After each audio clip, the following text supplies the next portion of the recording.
Hey, listen, we are going to continue our series that we started on Easter called Beautiful Things. And in this series, what we're doing is we're looking at different stories found in the gospel of people that deserve something bad to take place in their life. But because of God's grace, because of his love and mercy, they actually got just the opposite. And last week, we looked at Peter, and we looked at he really didn't deserve a second chance. But God gave him a second chance. And not only did God use him, but God used him in a phenomenal way where he became a pillar in the church. And today we're going to look at really a need or something that all of us face. And I don't know about you, but one of the worst feelings in the world is to be rejected, to be overlooked, to be left out. Can anybody identify with that? I mean, it's just a nasty feeling. I know, heard about this one guy. He had a horrible day, felt all kinds of rejection, and he's sitting there in a restaurant, literally just kind of staring at his drink. And he catches the attention of a group of 4 guys at the next table, and they're recognizing he's just kind of staring at the drink, and it bothers this one guy who's the bully of the group, and he walks over. He said, "Dude, drink your drink." And the guy just ignores him. He's just kind of sitting there, just kind of staring at his drink. And so the bully picks up the drink and chugs it and goes back and sits down. The guy that was staring at the drink, he begins to cry.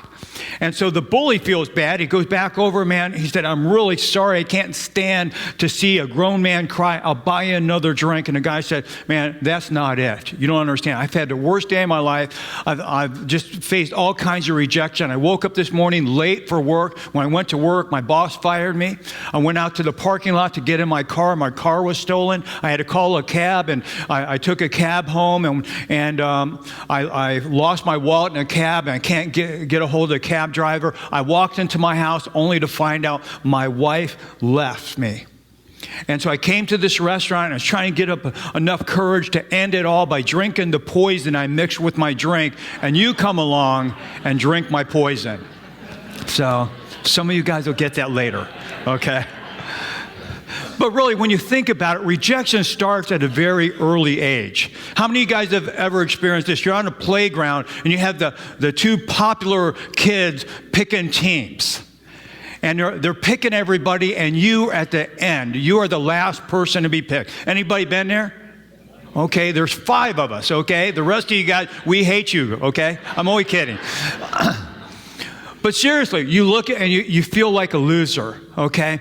Or you're in high school, and you walk in a cafeteria, and there's the popular table where all the popular kids eat, okay? Then you have the almost popular kids table. They're not right here, but they're trying to work their way up. And then there's the other table. Anybody ever have to sit at the other table? Okay, some of you guys, okay? We can also experience rejection through technology. With technology and social media today, we can actually statistically prove that we're rejected. Okay, we can look at how many Facebook friends we have or followers we have on Twitter, and what happens is we compare it with some friends that has 3 times the amount of friends and followers, and we're saying, "Man, I just don't measure up. I'm a loser." Or you're having a perfectly good evening, and you check your Facebook, and all of a sudden you recognize all your friends are somewhere having a great time, and you're wondering, why didn't anybody invite me? I feel left out. I feel like a loser. Or you apply for a certain job, and you're thinking to yourself, "Man, I have what it takes, man. I'm going to nail this job. You know, I've got the gifts that these people need," only to find out somebody else is hired. Or maybe all your friends are dating, all your friends are getting married, and you feel like you're a 5th wheel and feel left out. Or maybe you are married, and you're thinking that your marriage should be like the Hallmark movie where everything works out and everybody loves everybody and everybody has a happy ending. But you wake up one day and realize, you know what? My marriage is not that great. Actually, it's not good at all. There are few emotions worse than feeling rejection or being overlooked. And we're going to look at a guy in the gospel who really deserved to be rejected. But it's a beautiful story because God doesn't really give him what he deserves.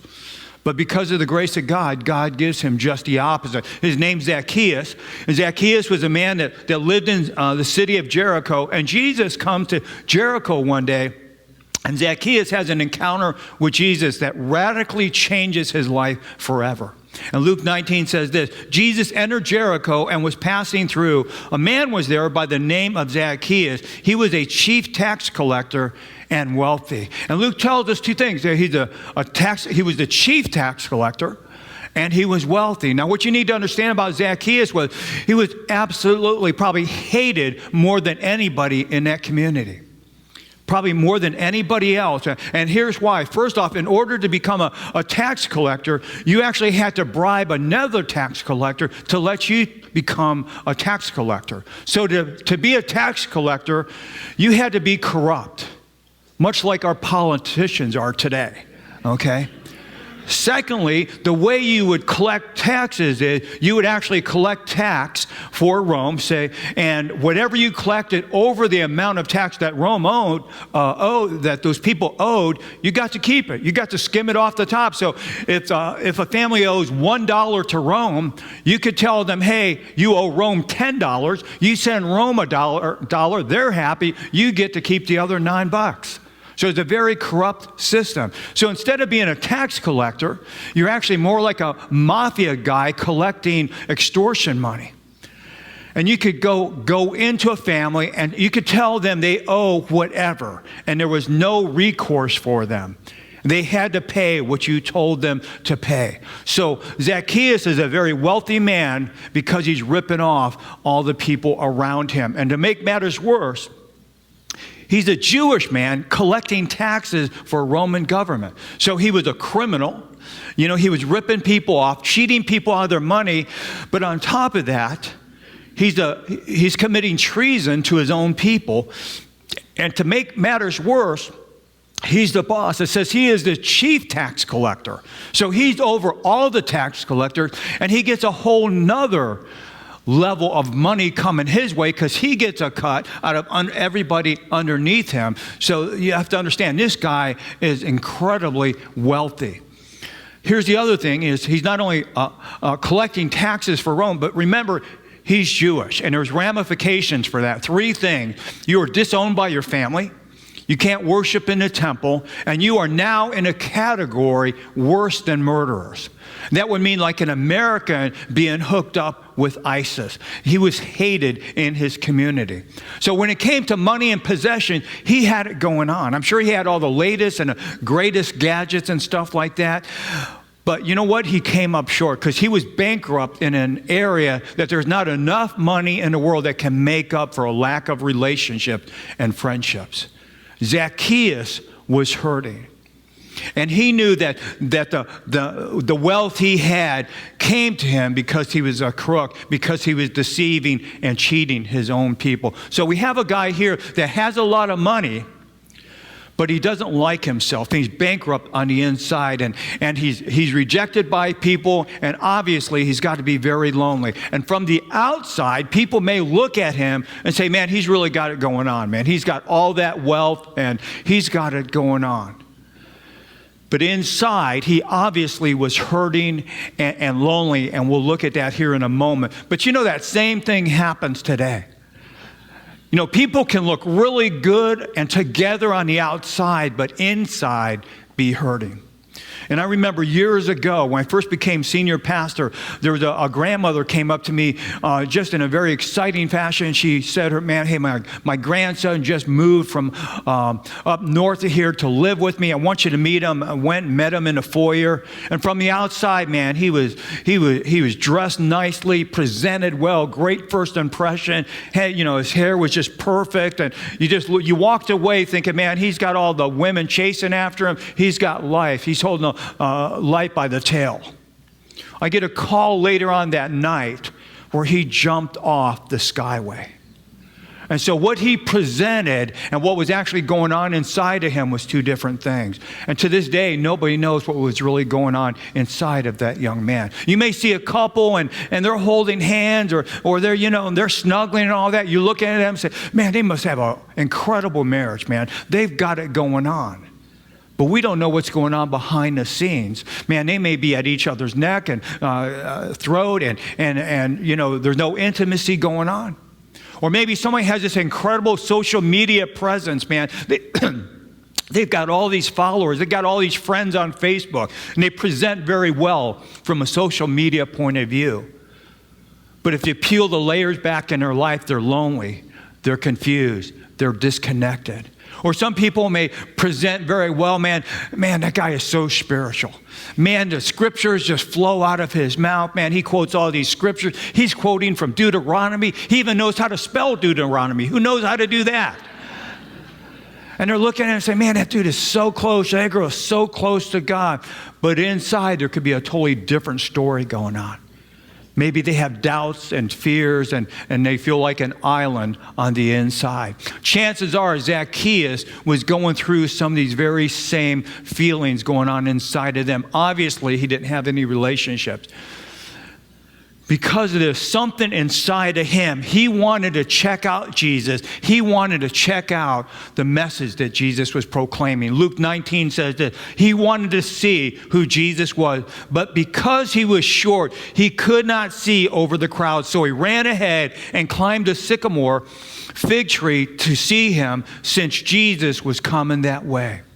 So the Bible tells us he was short. In fact, he was shorter than everybody else in that town. Tradition tells us he was a very small individual. He was the shortest guy in all of the city of Jericho. And actually, the Greek word in this passage, short, means a body of an undeveloped child. So he wasn't just short, he had to live with a handicap. And obviously, he was probably ridiculed his whole life. We know how kids can be so terrible and mean in the playground. And so probably his whole life he was made fun of. And when you're hurting and you're rejected, it could lead you the wrong direction. Actually, Proverbs says this: being afraid of people can get you into trouble, but if you trust the Lord, you will be safe. And here's a few things I've learned in my own life, because I have struggled with rejection in my life. I'll give you three things. First one is this: the fear of rejection can cause you to do stupid things. Okay? The fear of rejection can cause you to do stupid things. I look back over my life, I'm just being very honest with you. Some of the most stupid things I've done in my life, I look back and I identify fear of rejection. I broke into a school with some friends one time when I was in junior high to avoid being rejected. I was a lot of things back then, but a vandal was not one of them. But I became a vandal that day, so I didn't have to face rejection and to be part of the cool guys, at least in my mind. I remember in junior high, I look back, I'm thankful I survived junior high. I don't even know how my parents survived junior high with me. I rode in a stolen car. I had some friends pull up and say, hey, Stan, want to go for a ride, man? Hey, where'd you get the car? Hey, I stole it. I'm jumping in the back seat. I'm climbing in the back seat. I kid you not, God is my witness. I am thinking about an individual I knew the year before that was killed in a stolen car wreck when he was trying to outrun the cop. I'm getting into the back seat of this car thinking this is a really stupid idea. However, the fear of rejection and wanting to be in with these guys, who in my eyes were the cool guys of the neighborhood, man, I wasn't going to say, no, I'm too scared. I'm not going to do that. And I got in there and knowing it was a stupid idea. And, you know, it just changes as I got older. And fill in the blank. For you, it may be drugs, it may be drinking, it may be sleeping with your boyfriend, sleeping with your girlfriend. We compromise our values many times because of the fear of rejection. And here's the second thing. The fear of rejection can cause us to lie. It can keep us from speaking the truth. Many of us lie. We'll distort the truth because we're scared that this person's going to write us off or reject us if we say something that they don't like. Then the fear of rejection can prevent us from experiencing love. It will prevent us from giving or receiving love. And many people will shut down because they've been burned in a relationship. I've seen this in marriages, man. You know, they had a spouse that betrayed them, or they had a spouse that burned them in the past, a past relationship, and they take that pain into their new relationship, and they wind up sabotaging their new relationship. As I sit down and talk with them, what's going on is they're thinking, you know what, this person is going to betray me like that last person did. That person's going, hurt me like this other person did, and I'm going to beat him to the punch.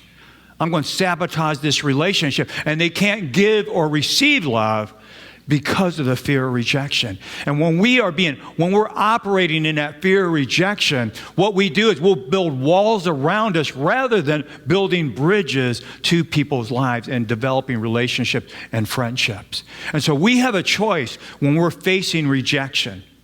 We could run one of two ways. We could run in a direction that's going to lead to trouble like Proverbs talks about, or we can do like Zacchaeus and run to Jesus. And this is a really cool story. And maybe because I have dealt with rejection in my life that it come to life to me. But we can look at Zacchaeus' interaction with Jesus. And I promise you, it will make a difference in your life if you're dealing with rejection today. Here's the first one is Jesus notices him. No matter how small you may feel this morning, Jesus notices you. No matter how low, how lonely, how insignificant you may feel. You may think that nobody in the world notices you or even knows you're alive. Jesus knows you're alive, and Jesus notices you. As I said, Zacchaeus was a very wealthy man, but he was also a very lonely man. And when he heard about Jesus coming to the city of Jericho, he wanted to get a glimpse, but he's so short he couldn't see over the crowd. So Zacchaeus did two things no Middle Eastern man would do in that time and in that culture. Verse 4, he ran ahead and he climbed a sycamore tree to see him since Jesus was coming that way. So he ran and he climbed. And here's what you need to know. Zacchaeus, he's a Jewish man. Again, there's a couple things that nobody would have done back then. No self-respecting Jew would have done back then. First off, he would never run, never climb. Never run, never climb, man. You just didn't do it. Man, if you're running, man, you got this long, flowing, distinguished-looking robe, and it was just not fitting for you. It was undignified. You certainly wouldn't want to climb because you wouldn't want anybody to see your skinny legs, and that was considered to be undignified. But what does he do? Zacchaeus runs regardless of whether it was undignified or not, and he climbs, again, being undignified. Why? Because he wanted to see for himself Jesus.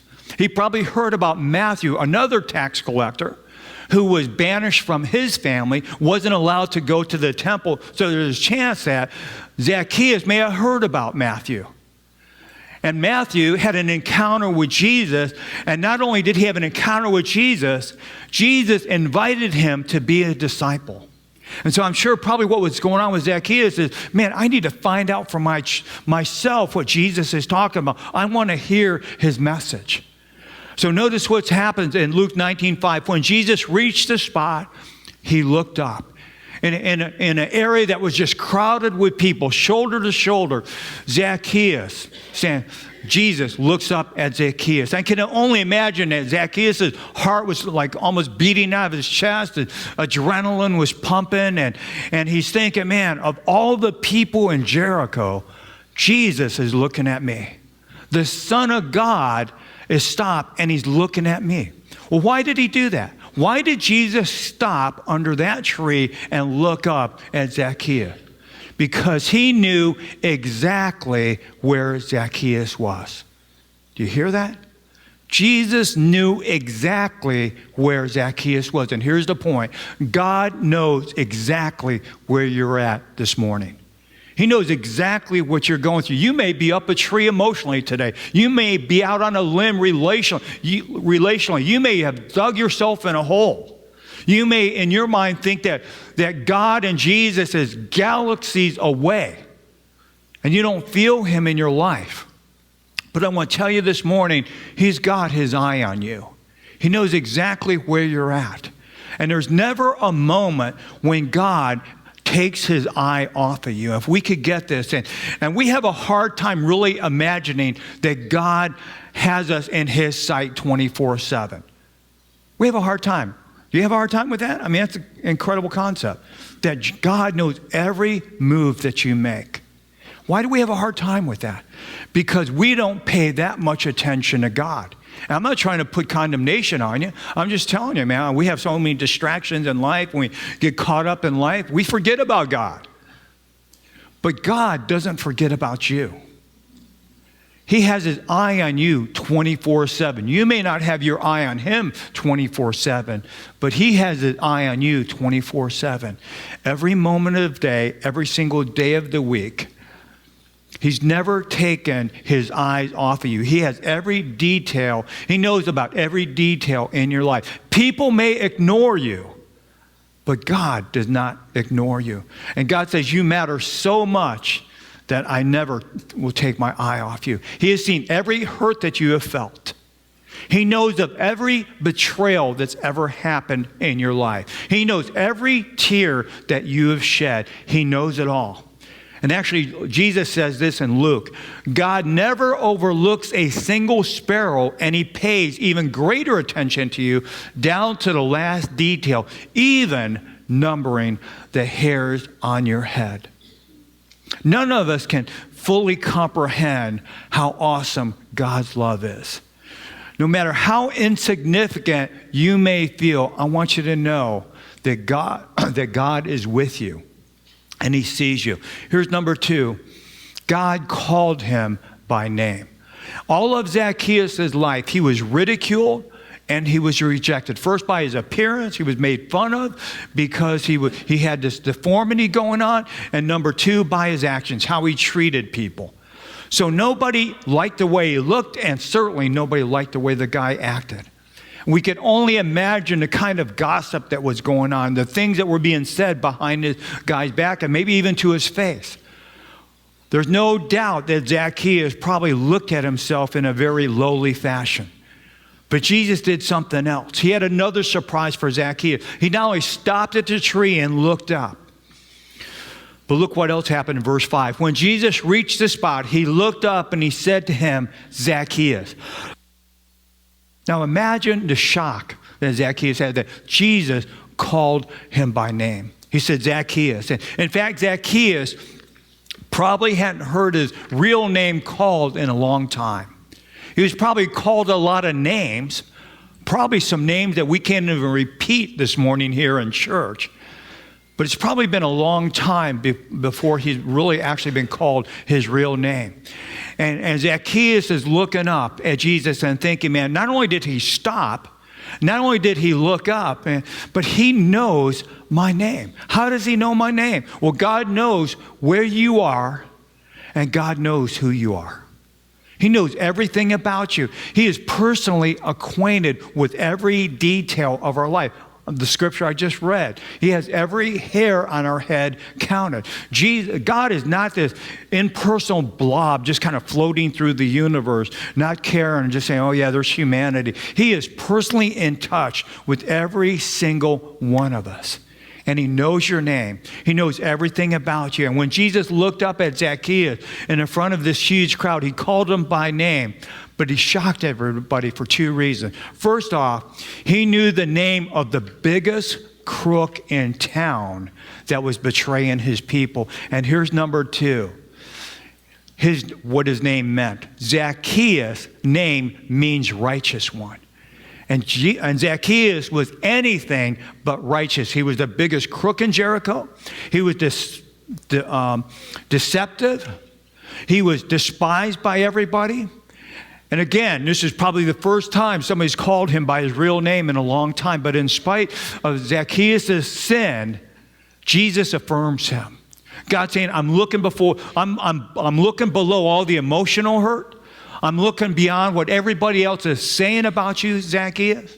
I'm looking beyond all the sin that you've committed. And what was Jesus doing in that moment? He was affirming him. And he was basically telling him, hey, Zacchaeus, I didn't create you to become a crook. I created you to be righteous. And Ephesians 2:10 says this, for we are God's masterpiece. He has created us anew in Christ Jesus so we can do the good things he planned for us long ago. Before you and I were born, God had already predestined us for different works that he's called us to do. God has a destiny for every single one of us to embrace. He has a plan for it. Most people never accomplish that because they don't embrace the plan that God has for them. But Jesus says that you are God's masterpieces. And masterpieces are not produced on this factory, assembly line. Masterpieces are custom created by the Creator. And God lovingly created each and every one of us. And sometimes we don't understand why God created us the way we are. And sometimes we find out as we go on. Sometimes we won't know till we get to heaven. But God has a plan. God has a destiny for every single one of us, and we need to trust Him. You are God's masterpiece, which means every single one of us was uniquely created for a plan that God has for each one of us. I'm sure we've all heard the saying, well, God has a picture of you in His wallet, that if God had a refrigerator, He would have a picture of you on that refrigerator. It goes beyond that, because here's what Isaiah says. Isaiah 49:16 says, I have written your name on the palms of my hand. When Jesus Christ looks at the scars on His hand that came from Him being nailed to the cross, dying for your sins, dying for my sin, when He looks at His hand, He's thinking of you and me. He's saying, I love you so much that I died for you, that I got the tattoo right here on the palm of my hand. Again, it doesn't matter what other people think. The fact is, Jesus notices you, He knows your name, and He loves you. And some of you have had some really mean things done to you. Some of you have had some mean things said to you. And by nature, we tend to replay those things in our head. Maybe those words that, hey, you're a failure, man. You're never going to amount anything. You're a loser. And we begin to believe those things. And we have a choice. We can believe the lies from the enemy, the lies that other people say about us, the lies that maybe we even believe about ourselves. We have the choice to believe those, or we can believe what God says about me. And His word says this, even if my father and mother abandon me, the Lord will hold me close. No matter what other people say about you, Jesus affirms you. He calls you by name. And here's the last point. Jesus invites Himself to Zacchaeus' home for dinner. Luke 19:5, Jesus said, Zacchaeus, come down immediately. I must stay at your house today. Now put yourself there. Put yourself in that crowd, man. You've heard about Jesus. You've heard Him. He's raised some people from the dead, and He's healed the sick. He has all this wisdom flowing from Him. And you're thinking, you know what? Maybe this Jesus person really is the Son of God. Maybe He is that Savior dude people are talking about. But Jesus goes to the most hated guy in town, and He says, hey, I want to go over to your place tonight. Maybe we can cook up some burgers and we can play some video games. And you're thinking, if you're in that crowd, no way, man. Jesus, you don't understand, man. I want to help you out here. This dude is the biggest loser in town.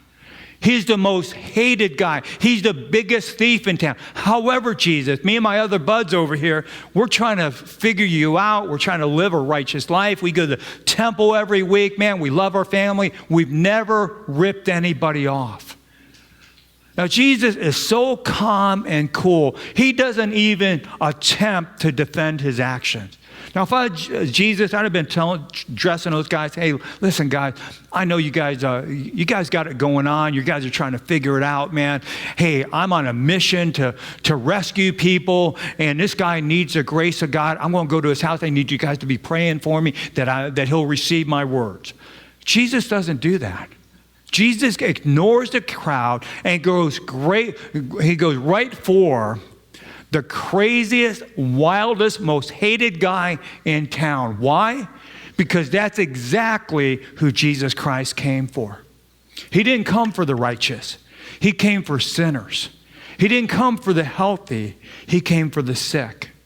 And this blesses me so much because He went for the most hated guy in town. And He said, come on down, man. I'm going to come to your house tonight. Verse 6 says, so He came down at once and welcomed him gladly. And all the people began to kind of complain and mutter. And he's going, man, he's going to the biggest sinner in town. Man, there is like this scandal unfolding before our eyes. Here's the deal. It's almost beyond our ability. I would say it's really beyond our ability to comprehend, because Zacchaeus absolutely and completely deserved to be rejected. That's what he deserved. Again, he was a kind of a mafia, dash ISA type of guy. He's abusing people. He's forsaken his people. He's committed treason. He's stealing from people. Jesus did not give him what he deserves.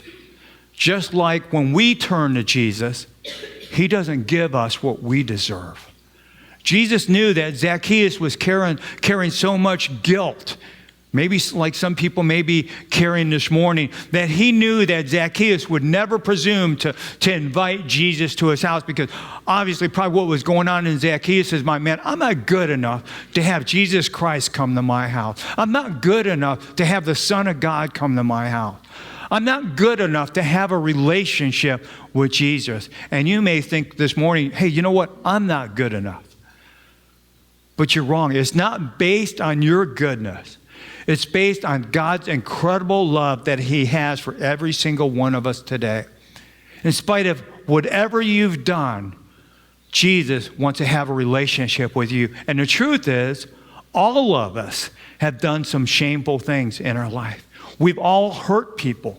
We've all maybe have our own form of selfishness. Sometimes it can be passive aggressive. Sometimes it's going to be right, up front and open. But we've hurt people with our words. We've hurt people with our actions. We've hurt people with our choices. You have, and so have I. Because at the root, all of us are selfish until we give God our lives and Him change us. So how do we respond to that kind of love that God extends toward each and every one of us? Well, I do want to say this. Jesus is more interested in changing you than condemning you. And I just want to encourage you with that. He wants to change us. He's not interested in condemning us. And so how do we respond to that? Well, we need to respond the way Zacchaeus did. The Bible says this, so he came down at once and received him with joy. I love what the Message translation says. It says he scrambled down out of the tree. I think Zacchaeus was saved by the time he went from the branch to the ground. He was changed instantly, because here's what Luke 19 said. But Zacchaeus stood up and said to the Lord, look, Lord, here and now I give half of my possession to the poor.